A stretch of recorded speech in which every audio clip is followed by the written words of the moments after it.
श्रोते हो, वेळ झाली आहे साहित्य विषयक कार्यक्रम ऐसे अक्षरे रसिके या कार्यक्रमाची. या अंतर्गत आज आपण ऐकूया नकार हा अपर्णा पाटील लिखित वैचारिक बंध. वाचन स्वर सीमा मकोटे, सादर करते प्रवीण चिपळूणकर.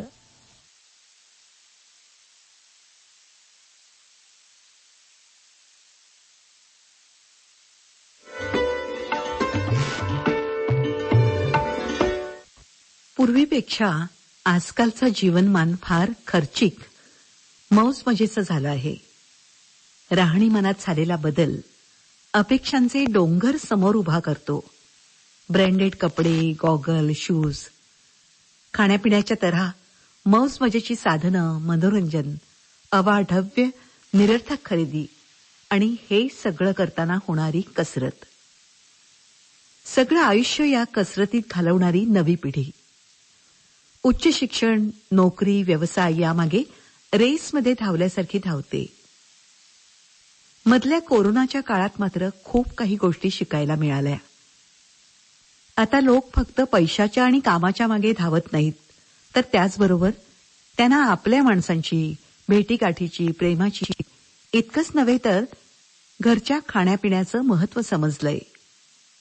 त्यामुळे आताची पिढी ही वर्तमानात जगणं पसंत करताना दिसते. कल किसने देखा असं म्हणत सद्यस्थितीत जे जे मिळवता येईल ते मिळवण्याच्या प्रयत्नात असते. मग ते शिक्षण, काम, फिरणं, मौज मजा असो किंवा छंद जोपासणं, स्वप्न पूर्ण करण्याच्या मागे धावणं असो. या सगळ्यात खूपदा अनेक यश अपयशाला सामोरं जावं लागतं. यश आणि अपयश दोन्ही स्वीकारताना मिळणारे नकार म्हणजे आयुष्यातील एक संघर्षाची पायरीच म्हणायला हवी. गृहिणीला नोकरी करण्यास मिळणारा नकार, नोकरी करणाऱ्यांना सुट्टीसाठी किंवा रजेसाठी मिळणारा नकार, व्यावसायिकांना भांडवलासाठी, कर्जासाठी मिळणारा नकार, मुलांना मनमौजी होण्याचा नकार, मुलींना सीमा उल्लंघनाचा नकार, आपल्या मनाविरुद्ध वागण्याचा नकार, प्रेमातला नकार. काही लोकांना तर वाईट वर्तनासाठी दिलेला नकारही पचत नाही.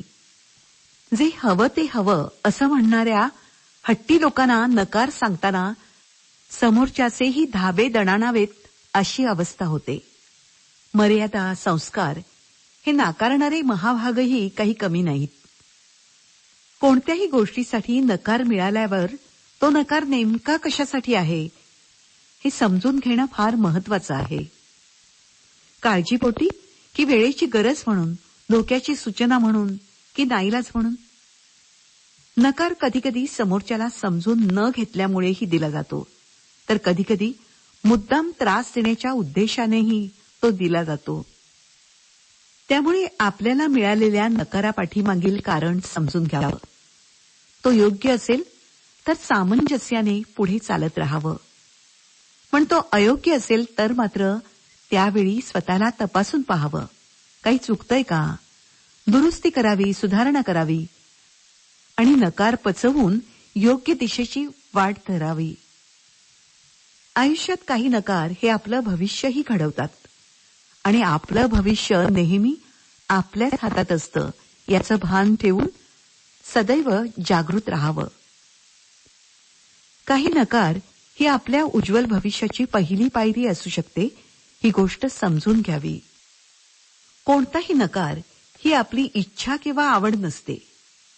तो आपल्या इच्छेविरुद्ध किंवा आवडीविरुद्धच असतो. म्हणून तर तो स्वीकारताना होणारा त्रास कसा कमी होईल यासाठी आपणच आपल्या मनाला समजावण्याची तयारी ठेवावी लागते. नकार पचवणं कोणालाही सुसह्य नसतंच, पण ते सुसह्य कसं होईल याचा प्रयत्न करताना आपल्याला ज्या सकारात्मक ऊर्जेची, सकारात्मक विचारांची गरज असते त्या विचारांना आत्मसात करण्यासाठी वाचन आणि सुसंगत दोन्ही महत्वाचेच. चांगल्या मित्रमैत्रिणींचा सहवासही अशावेळी खूप महत्वाचा असतो बरं का.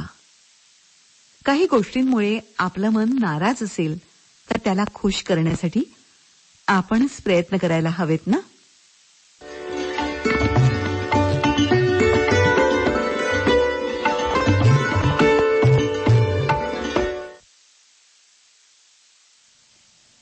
ऐसे अक्षरे रसिके या कार्यक्रमात आपण ऐकलात नकार हा अपर्णा पाटील लिखित वैचारिक बंध.